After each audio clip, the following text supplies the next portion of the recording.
Oh hey, didn't see you there. You know, between you and me, I found a genie and asked for one thing that I think we all wanted. I wanted to give Goku pores. Jump Force was initially announced at E3 2018 and it looked really promising. It showed Goku, Luffy, Naruto doing their thing, and I ended up making a video on it because Ichigo wasn't announced yet.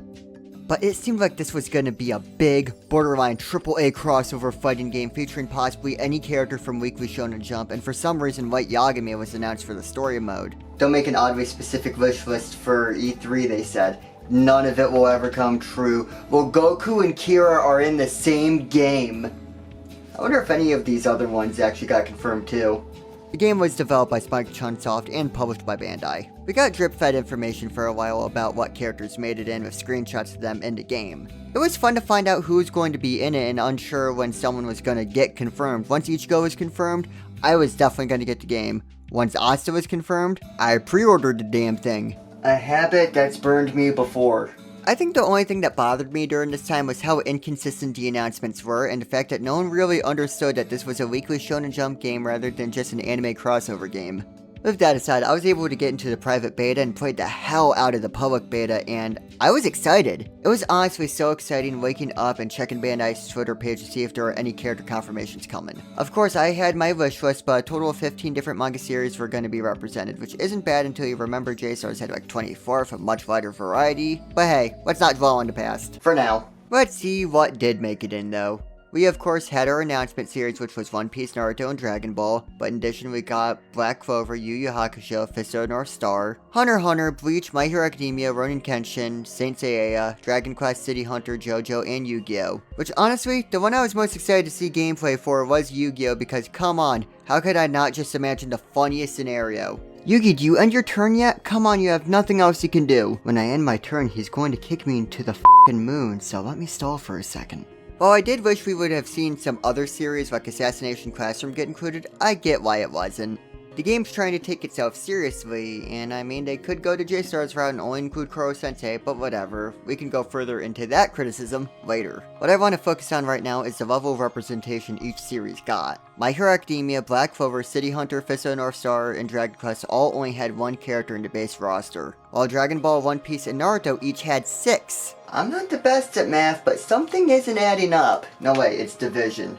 Something isn't dividing up. Other series like Bleach also got like 5 character slots, but hey, this is a problem that can be solved with DLC. Rope the fans of the really big properties in, and the smaller property fans will be willing to pay for the DLC, which somewhat happened. Yu-Gi-Oh! Got a new character, My Hero Academia got 2 new ones, and hey, even Hunter x Hunter. The series already had a few characters, but that's fine. However, Bleach got 2 new DLC characters as well as Dragon Ball, Naruto, and One Piece. I have the perfect plan. We're gonna put in extra characters for the popular franchises, but when DLC comes along, we're just gonna add more. I have a picture of the idiot that would fall for something like that.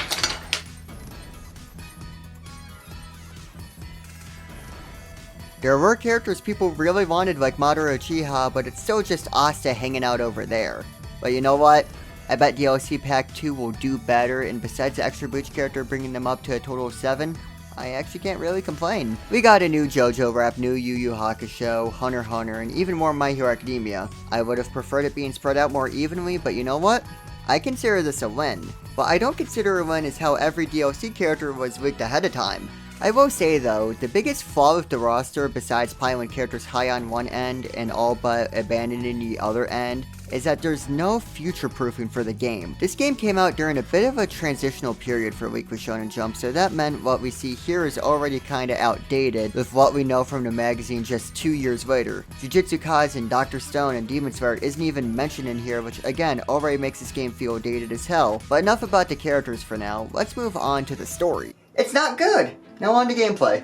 Okay, but my issue with the actual story is it's kind of limited in the amount of attention that the Shonen Jump characters could get, and they kind of had to change a bit of how they act. So the premise is that a bunch of Shonen Jump characters kind of got isekai'd into our world, and it caused some weird kind of war between the mysterious original villains and the group known as the Jump Force. Which would be a great name for a parkour security team. And you play as your custom character as they go on missions to rescue other recognizable characters and kind of solve what's going on here, and man, sure stuff is going on here. I think the premise could have worked, but honestly most of the story just blends together with the exception of the end of the game, but that doesn't stand out for any good reason. I do enjoy the small story segments where the characters interact with each other, like Zoro teaching Asta some ways to use a sword, or just Kakashi gathering people together. I like seeing these characters interact this way, but that's much more of a side thing than it is a main story beat, which I think this game should have had more of. It wanted to take itself seriously, but didn't have the resources to take itself seriously. At the end of the day, we know the stakes of a crossover game can't really do anything that would affect the canon, and the characters kinda aren't allowed to outshine each other in huge ways.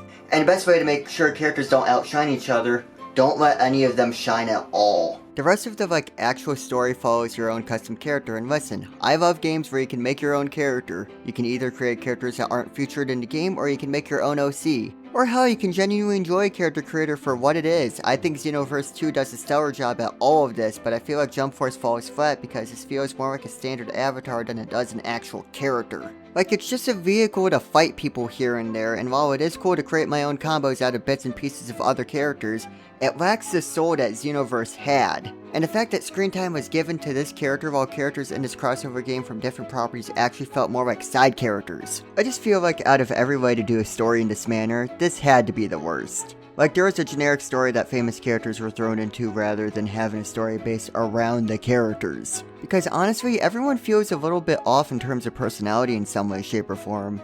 But because this is a fight between two different sides, they have to do what it takes to be a part of that side. But let's get into gameplay. Okay, so why does that keep coming up every time? I'll ignore it for now. I actually like the gameplay of Jump Force a lot, actually. Hey!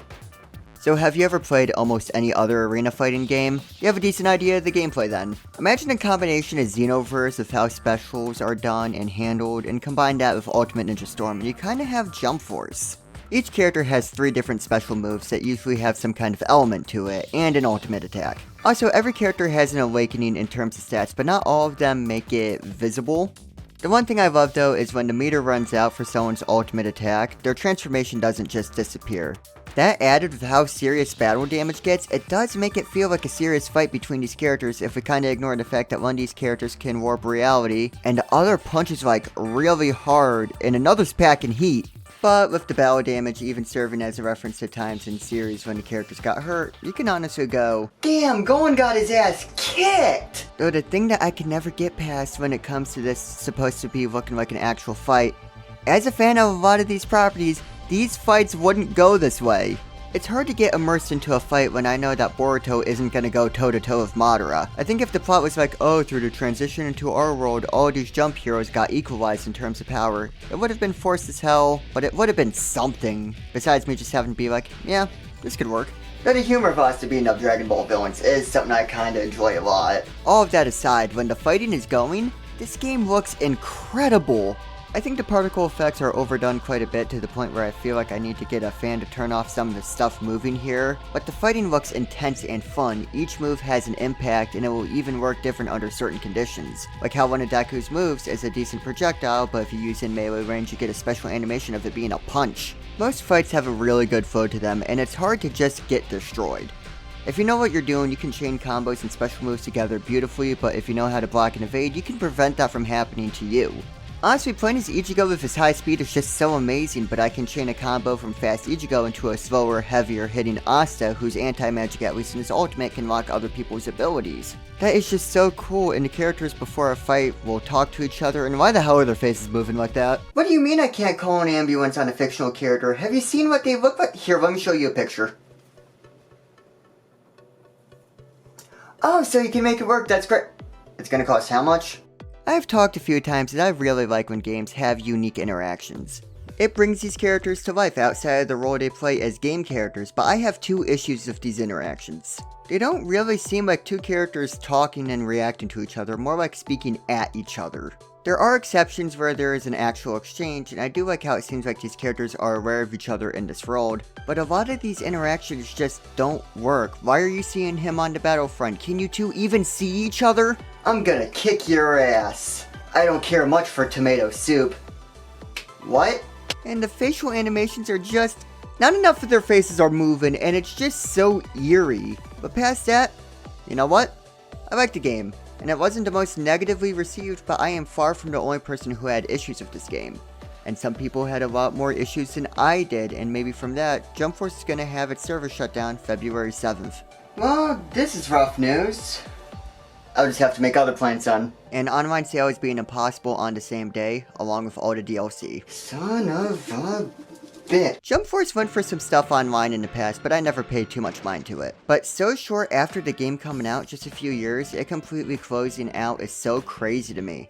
Like, there are still fans of this game, but I guess Namco Bandai just doesn't see it being worth the money, and it probably costs money to keep a crossover game up for sale, so you know what? I get it. The same thing happened with the last crossover game J-Stars, so it's just bound to happen. But what do I think could have been done differently that could have maybe let Jump Force last a tad longer? As someone with no business experience, no game development experience, who has no idea how much things cost to make and doesn't believe in the leather, let me tell you what a multi-billion-dollar company should have done with its own product. The biggest thing about making a crossover game is no matter who you include, someone's going to be upset that their favorite character didn't get included. If you bring in Mr. Man from Shelly McShow, someone's going to be upset that you didn't include Mr. Man 2 from Shelly McShow, or why you chose Shelly McShow instead of Shelly Show. That said, I think most people have issues with the Jump Force roster. The first thing I think they should have done was divide up the roster more with different representation. This game draws characters from 15 different manga series, but almost half the base roster is made up of the characters from the cover 3 properties. And Hunter x Hunter and Bleach also got a few character slots. If Spike Chunsoft was set on 40 characters of a base roster, which is honestly a lot of characters, I think they should have cut it up a lot more evenly. I'm not saying that every property needed the same amount of characters. It makes sense that they added more to the bigger properties, but maybe instead of 6 characters on the cover, maybe it could have been 4, which would have given 6 new slots for more characters, which would have made the fans of City Hunter, Black Clover, Saint Seiya, JoJo so much happier. So to rephrase, give me what I want! Second is for DLC. They really should have wanted to future-proof this game. It's only been a few years, but Jump Force is already outdated with its newer properties. Indie anime Asta and Deku are severely outdated from how they are now, and don't get me started on where the manga is.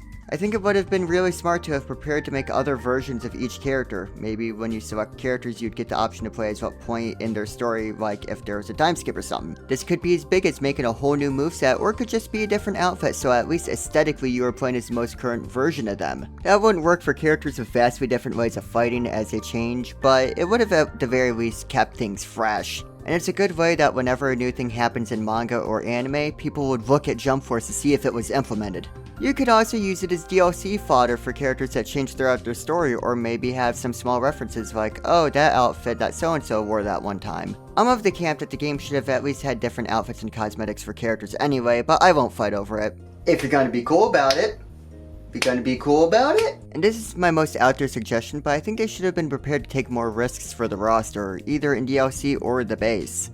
This game could not have come out at a worse time for something to stay relevant for a while. It came out just at the perfect time to not include Dr. Stone, Demon Slayer, or Jujutsu Kaisen, some of the hottest properties in Weekly Shonen Jump. But that wasn't impossible to see when Jump Force was still trying to stay around. Hell, one of the earliest mods I saw for the game was people adding Tanjiro into the roster, at least cosmetically, so I think they should have at least kept the possibility to include more properties, rather than just closing a door and going, nope, only these guys. Imagine how cool it would have been to get announcements for DLC characters from manga that were doing well in the magazine. But just do the most obvious choice.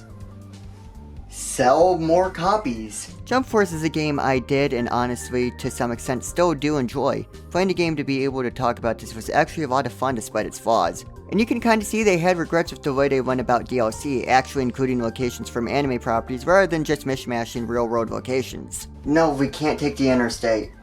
Cause Goku's fighting there right now. Yes, I know, we're just gonna have to take the back roads. Jump Force is actually an oddly sentimental game for me. It was one of the first topics I ever started making videos on this platform for. And while those didn't really do anything for me, it did kinda start lighting a spark for me that I still carry, so honestly, it's weird to know that in such a short time, that this game is just no more. I get it completely, it's just crazy.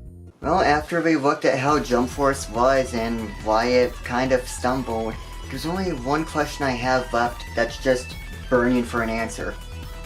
Why the hell did they make All Might look like this?